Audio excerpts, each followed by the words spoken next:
Shalom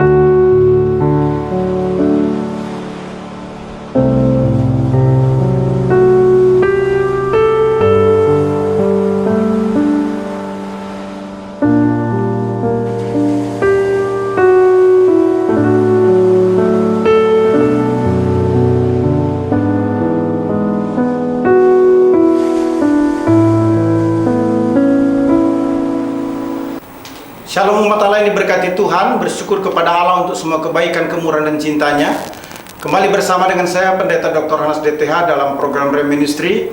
Kita akan belajar firman Allah melalui renungan firman Tuhan. Saya percaya bahwa ini membuat kita terbantu untuk semakin bertumbuh, berakar dan berbuah dalam Kristus Yesus Tuhan kita. Kita perlu mengetahui dalam membangun suatu bangunan ada bahan atau material bangunan yang resisten, artinya berdaya tahan terhadap api. Misalnya beton, kaca tahan api, gips, batu, baja tidak langsung terbakar habis oleh api. Kalau kita memperhatikan beton, butuh waktu lama bagi panas api untuk merusak struktur beton yang kokoh. Tentu kekuatan beton tergantung pada semen dan material lainnya yang menyusunnya. Tetapi kita harus mengakui bahwa beton itu resisten, berdaya tahan terhadap api. Yang kedua adalah kaca tahan api. Kaca jenis ini terdiri dari dua lapisan. Saat terjadi kebakaran, kaca ini tidak langsung pecah secara keseluruhan. Ada ketangguhan pada kaca jenis ini berkat penggunaan tempered glaze yang 4 kali lebih kuat dari kaca biasa. Kaca tahan api juga resisten atau berdaya tahan terhadap api. Yang ketiga, gips. Jenis gips yang paling tahan api adalah gips tipe X. Karena saat terkena api, gips jenis ini tidak akan langsung terbakar, disebabkan ada lapisan kertas khusus pada sisi luarnya membuat atau membantu gips ini agar tidak cepat terbakar dan mampu menahan api menyebar cepat ke permukaan gipsnya. Gips juga resisten terhadap api. Selanjutnya, batu. Kalau kita perhatikan batu saat terbakar, bahan bangunan bisa bertahan antara 1 hingga 4 jam. Tentu saja daya tahan tersebut bergantung pada konstruksi dan ketebalan dinding bangunan. Selanjutnya, baja. Baja adalah konduktor panas yang baik, dan karenanya jika terjadi kebakaran, maka baja akan dipanaskan dengan cepat. Baja akan benar-benar meleleh pada suhu 1400 Celcius. Saudara kekasih dalam Tuhan Yesus Kristus, api adalah musuh terbesar dari setiap material ataupun juga bahan bangunan. Namun pemilihan beton, kaca tahan api, gips, batu, baja yang resisten terhadap kebakaran akan membuat bangunan tetap kokoh berdiri. Nah, begitu pula dengan kehidupan kita sebagai orang percaya. Kita harus memiliki daya tahan atau resisten iman yang berkualitas, sekalipun diperhadapkan dengan berbagai masalah, kesusahan, kesulitan yang mencoba untuk merongrong iman kita di dalam Kristus. Paulus memberikan saran yang begitu luar biasa agar kita sebagai orang percaya, khususnya di tengah-tengah pandemi COVID-19 ini, memiliki daya tahan iman yang berkualitas. Paulus menjelaskan hal tersebut di dalam 1 Korintus 3 ayat 10 sampai dengan ayat yang ke-17. Daya tahan iman yang berkualitas merupakan seri khotbah, ada 3, dan ini merupakan seri yang pertama. Daya tahan iman yang berkualitas. Mari kita lihat apa yang dikatakan dalam 1 Korintus 3 ayat 10. Firman Tuhan berkata demikian: sesuai dengan kasih karunia Allah yang dianugerahkan kepadaku, aku sebagai seorang ahli bangunan yang cakap telah meletakkan dasar, dan orang lain membangun terus di atasnya. Tetapi tiap-tiap orang harus memperhatikan bagaimanakah ia harus membangun di atasnya. Karena tidak ada seorang pun yang dapat meletakkan dasar lain daripada dasar yang telah diletakkan, yaitu Yesus Kristus. Entahkah orang membangun di atas dasar ini dengan emas, perak, batu permata, kayu, rumput kering, atau jerami. Sekali kelak pekerjaan masing-masing orang akan nampak, karena hari Tuhan akan menyatakannya. Sebab ia akan nampak dengan api, dan bagaimana pekerjaan masing-masing orang akan diuji oleh api itu. Jika pekerjaan yang dibangun seseorang tahan uji, ia akan mendapat upah. Jika pekerjaannya terbakar, ia akan menderita kerugian.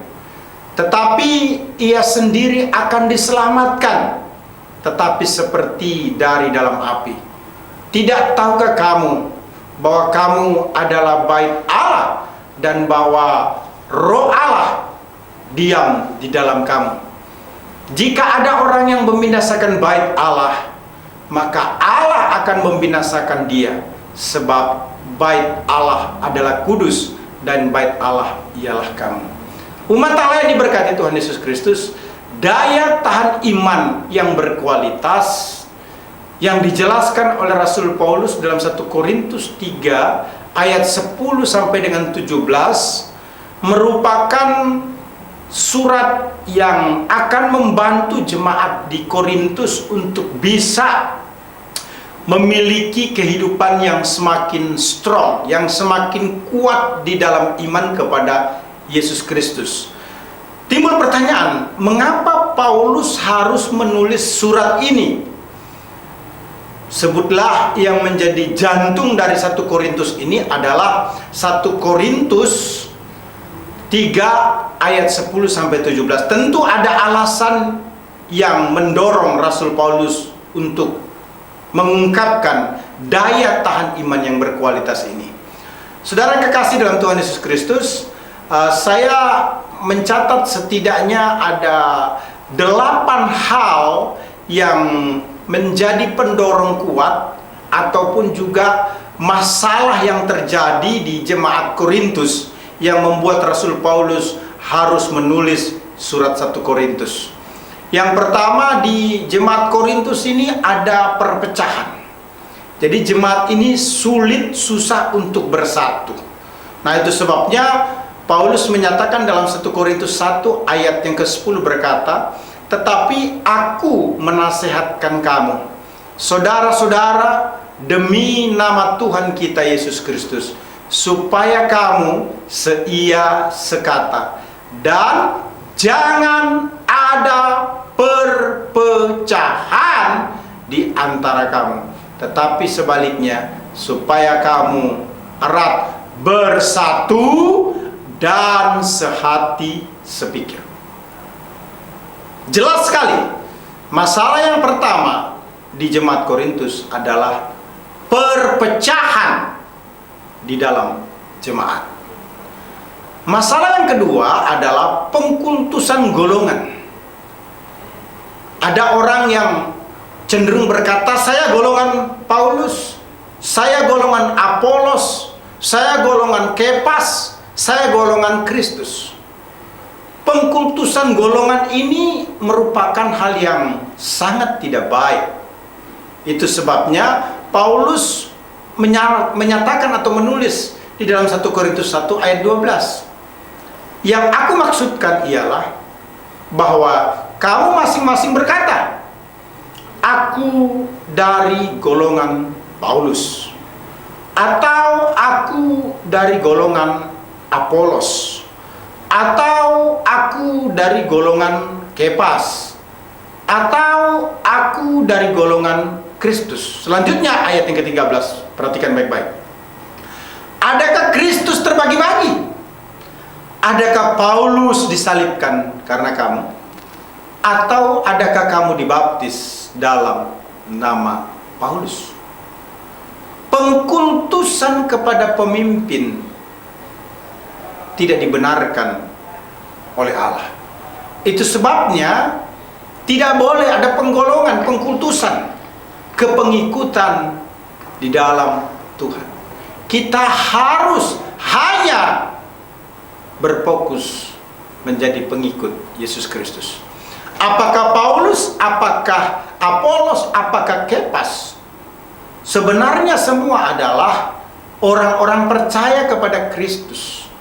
Mereka semua mengerjakan apa yang Kristus mau. Itu sebabnya betapa pentingnya kita semua tidak boleh terbagi-bagi. Semua orang yang menerima Yesus, yang disebut dengan body Christ atau church, tidak boleh terbagi-bagi. Tidak boleh ada pengkultusan golongan untuk Paulus, untuk Apolos, untuk Kepas. Kita semua harus fokus hanya ada di dalam Kristus Yesus Tuhan. Masalah yang ketiga adalah membanding-bandingkan hikmat Allah dengan hikmat manusia. Tentu tidak bisa dibandingkan antara hikmat Allah dan hikmat manusia. Paulus menyatakan hal tersebut dalam 1 Korintus 1 ayat 25 sampai dengan 26. Sebab yang bodoh dari Allah lebih besar hikmatnya daripada manusia, dan yang lemah dari Allah lebih kuat daripada manusia. Ingat saja, saudara-saudara, bagaimana keadaan kamu ketika kamu dipanggil. Menurut ukuran manusia, tidak banyak orang yang bijak, tidak banyak orang yang berpengaruh, tidak banyak orang yang terpandang. Dijelaskan dalam teks ini bahwa hati-hati, jangan membandingkan hikmat Allah dengan hikmat manusia. Yang bodoh dari Allah lebih berhikmat daripada manusia, dan yang lemah dari Allah lebih kuat daripada manusia. Saudara yang kekasih di dalam Tuhan Yesus Kristus, masalah yang keempat itu arogansi atau kesombongan. Itu dinyatakan dalam 1 Korintus 4 ayat yang ke-6.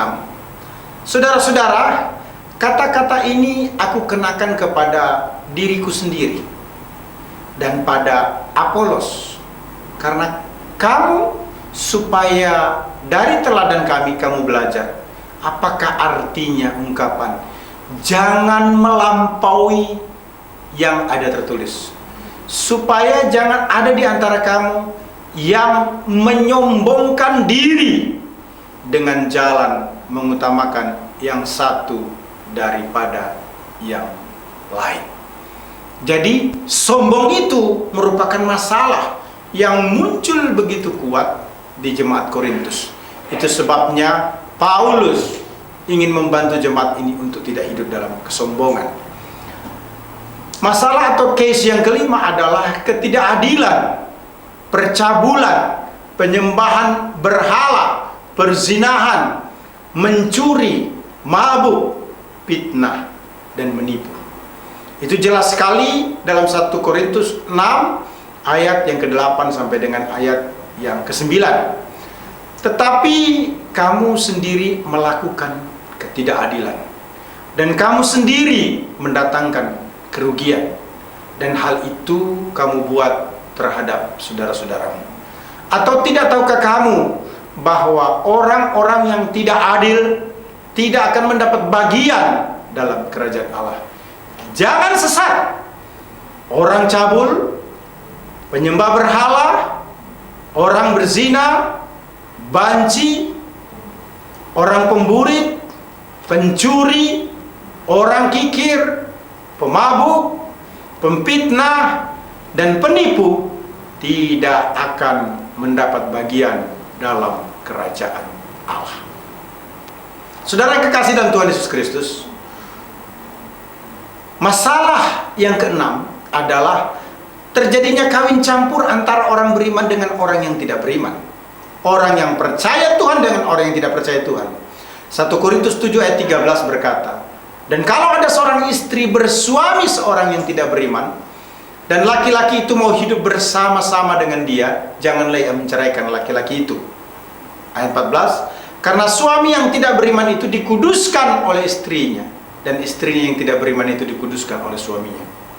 Andai kata tidak demikian, niscaya anak-anakmu adalah anak cemar, tetapi sekarang mereka adalah anak-anak kudus. Masalah yang ketujuh adalah pertemuan-pertemuan malam yang mendatangkan keburukan.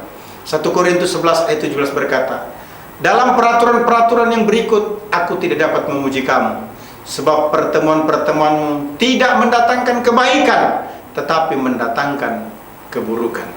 Masalah yang kedelapan adalah penyalahgunaan karunia roh, artinya tidak menggunakan karunia berdasarkan kasih, tetapi atas kepentingan sendiri. 1 Korintus 12 ayat 1 dan ayat 31 memberikan penjelasan. Sekarang tentang karunia-karunia roh, aku mau saudara-saudara, supaya kamu mengetahui kebenarannya. Ayat 31, jadi berusahalah untuk memperoleh karunia-karunia yang paling utama, dan aku menunjukkan kepadamu jalan yang lebih utama lagi. Kita perhatikan ayat selanjutnya adalah 1 Korintus 13 yang bicara banyak tentang kasih. Semua masalah di atas, ada 8 pokok utama yang menjadi permasalahan Paulus menulis kitab 1 Korintus. Sangat berpotensi melemahkan bangunan iman di dalam Kristus. Itu sebabnya perlu bangunan yang berdaya tahan, yang disebut dengan daya tahan iman yang berkualitas. Haleluya! Tuhan memberkati. Amin.